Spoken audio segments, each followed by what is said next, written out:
সবাই যখন মৃত্যুটাকে ভীষণ ভয় পায়, আমি তখন হাসতে হাসতে আল্লাহর কাছে ভীষণ সন্তুষ্টি নিয়ে পৌঁছতে চাই যে আমি একটা ন্যূনতম ওই জীবনটা লিড করতে পারলাম, যে আমি একটা ইনসাফের হাসি নিয়ে আমি আমার আল্লাহর কাছে পৌঁছতে চাই।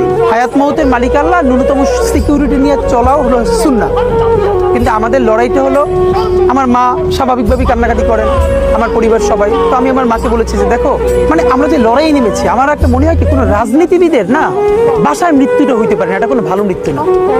যিনি রাজনীতি করেন, যিনি লড়াই করেন, যিনি বিপ্লবী, যিনি সংগ্রামী, তার মৃত্যুটা হবে একটা সংগ্রামের মধ্য দিয়ে, একটা রাজপথে, একটা গ্লোরির মৃত্যু।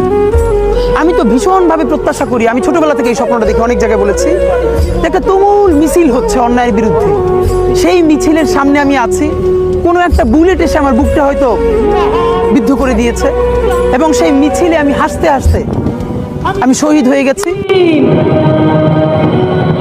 শান্ত জমে উদ্দীপিতের কন্দন রোল, আকাশে বাতাসে ধ্বনিবে না, অত্যাচারীর খড়গ কিপন বীরের রণভূমে রণিবে না, বিদ্রোহীর অনুক্রান্ত আমি সেই দিন হব শান্ত। আমি বিদ্রোহী ভিগু, ভগবান বুকে একে দিই পদচিহ্ন, আমি স্রষ্টা সুদন শোকতাপহানা, খেয়ালি বিধির বক্ষ করিব ভিন্ন। আমি বিদ্রোহী ভিগু, ভগবান বুকে একে দিব পদচিহ্ন, আমি খেয়ালি বিধির বক্ষ করিব ভিন্ন।